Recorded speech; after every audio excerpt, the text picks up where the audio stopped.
Hi everyone, delonewolf here, and we're playing some more EVE Online. But as you can see, I am ice mining a little bit, so that means that today's video is going to be a little bit more informational than gameplay heavy.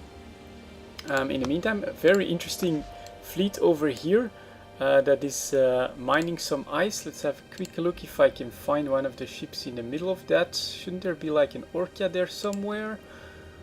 Let's see, that seems to be right in the middle of this. No, it's just a whole fleet of procurers that are ice mining. Really interesting. Could that be just one person?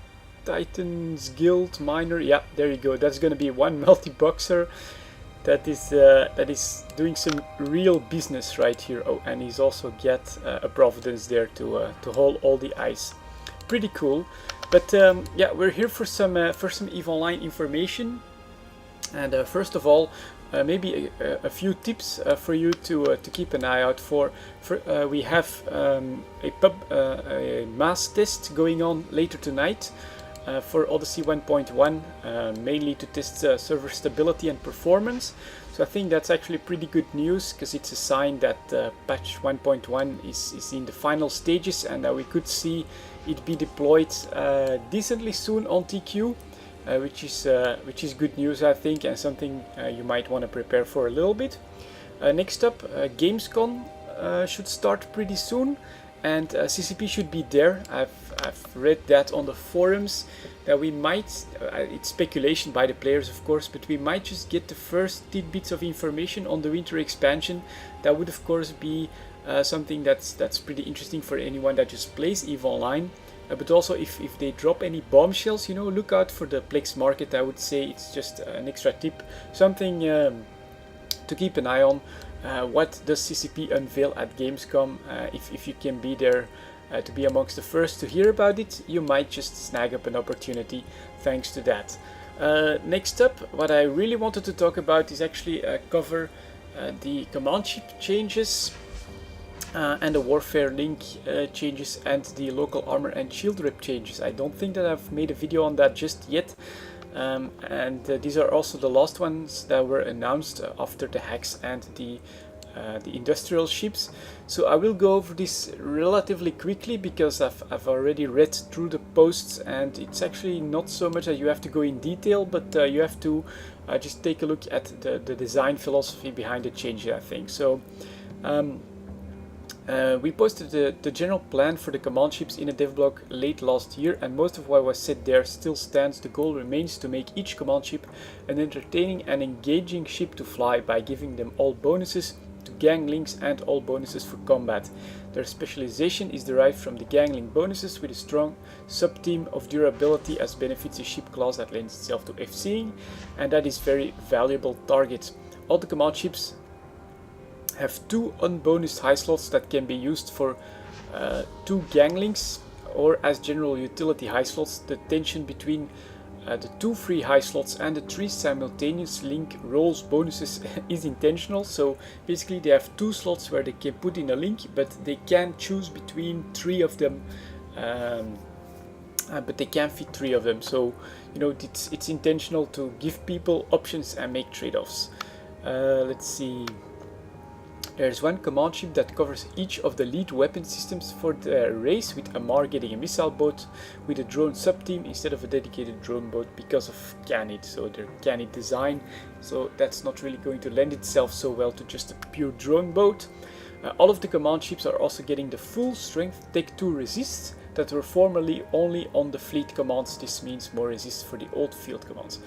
So yeah, that's really good for my Absolution, for instance.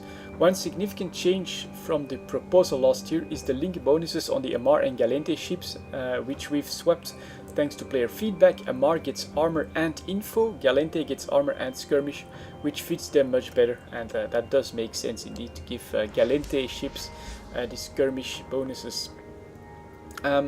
So here we go. After that you have a whole list of all the command ships and the details of their changes. Now I'm not going to go over that in too much detail, but I do want to quickly point out, for instance, the Absolution, 4% bonus to armor resists, but then medium energy turret capacitor, medium energy turret rate of fire, and 10% to medium energy turret damage. I do have an absolution which I use from time to time.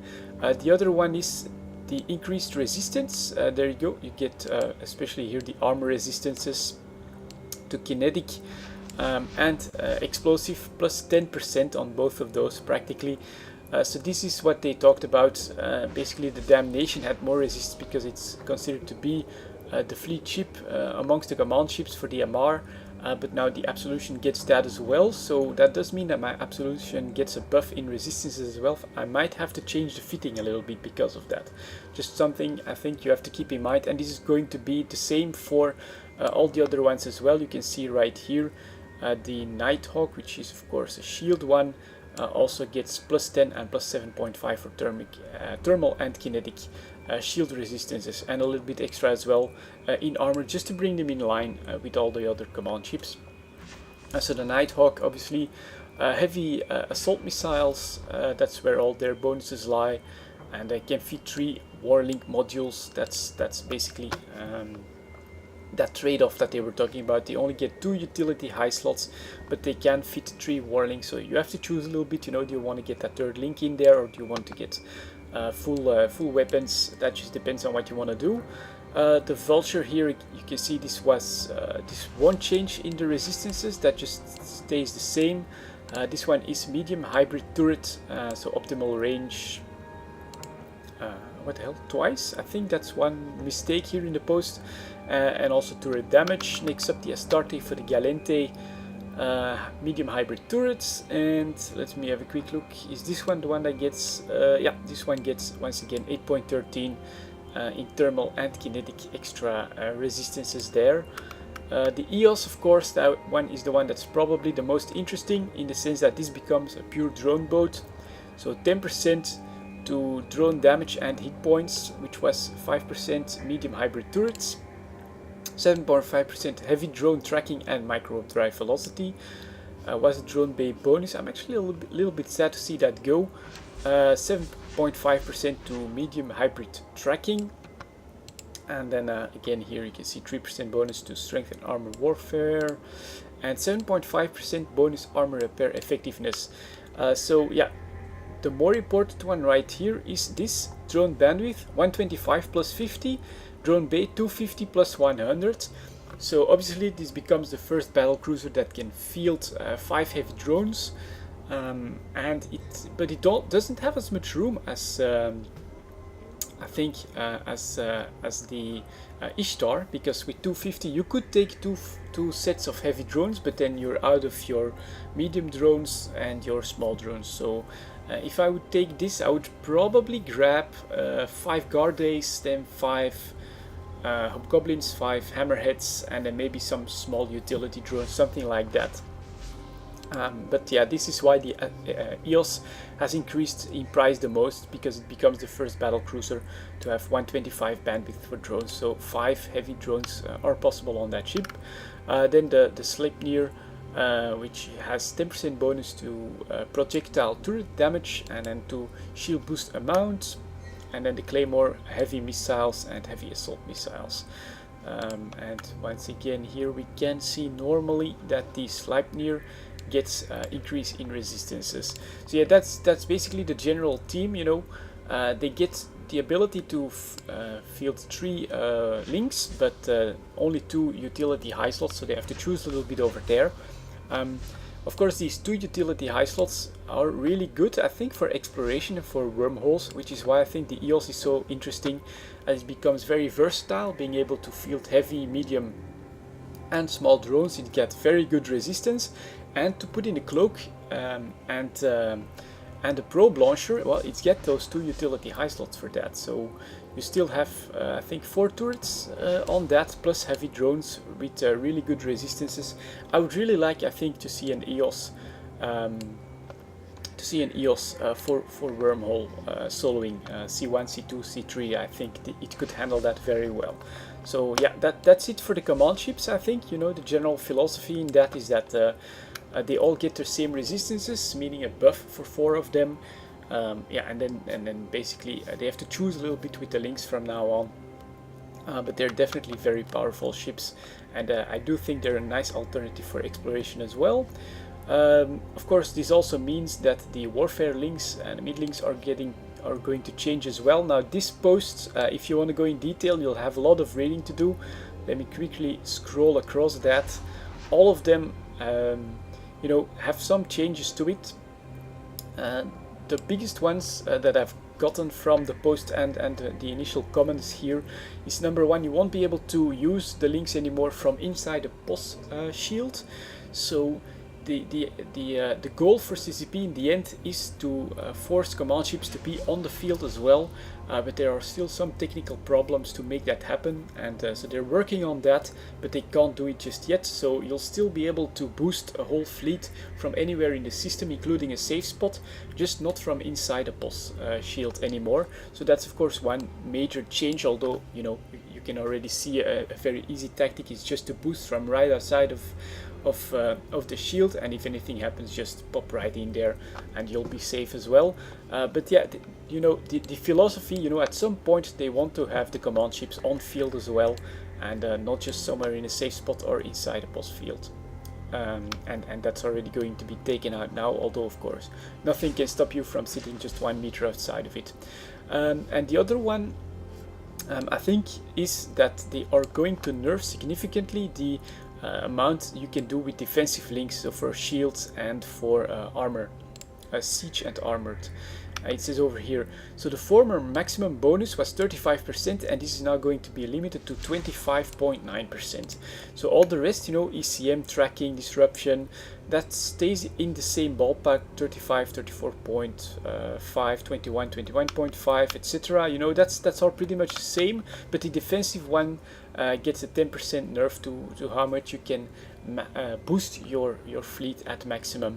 And that is of course very significant, I think, for fleet action. One point was made that this would actually hurt smaller fleets more than large fleets, because they would simply add some more logistics to that to compensate for this, whereas small fleets can't do that, which is, I think, a fair point. But you have to keep in mind that because of that, they are also going to change local armor and shield reps. So yeah, that's a lot of rebalancing. It's definitely going to have an impact on fleet warfare the most, I think. But like I said, the boosting in defensive is going to take quite a hit, but they are going to increase the rep amount of all subcap armor repairs by 15%, including the AARs. That's quite significant. Shield bonuses for subcap shield boosters, but that's only Tech 1, Meta, Tech 2, Storyline, Domination, Republic fleet, also by 15%. The large, that's actually quite a list. If you want to go over all of that in details, go ahead. But yeah, basically what it comes down to is that the local reps, especially the armor repairs, are going to get a nice bonus, which is really good news again for my Ishtar, I think. Shield also gets a boost, but that's a little bit more pinpointed to some modules and some classes of modules. For instance, no changes to small, medium, dead space boosters, all sizes of ASBs, capital boosters, and capital reps. So yeah, this is basically to make up for that change in defensive boosting. But very good news, I think, for solo players, and again for my Ishtar. If my local rep gets increased, and including the ARs, that you just become more powerful. Although I have to say, what's that going to do, for instance, for frigate duels? If the ARs become even more powerful in just Tech 1 weapons, we're gonna have a really hard time, I think, breaking some of those defenses. So yeah, I think it's gonna be, you gotta be a bit careful there. 15% is not insignificant.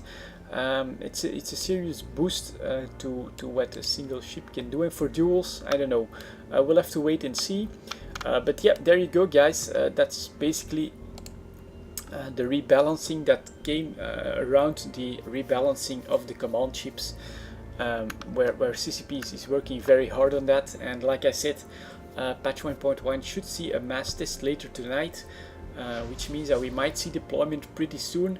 And of all of these changes, for me personally, the increased rep for armor repairs, that's only going to boost me because I mostly fly armor ships. I really like the EOS, I think, for a wormhole. battle cruiser right there, because it will be able to use 5 heavy drones, 5 small and 5 medium drones. Should be able to field all of that. So very versatile, great resistances, good damage.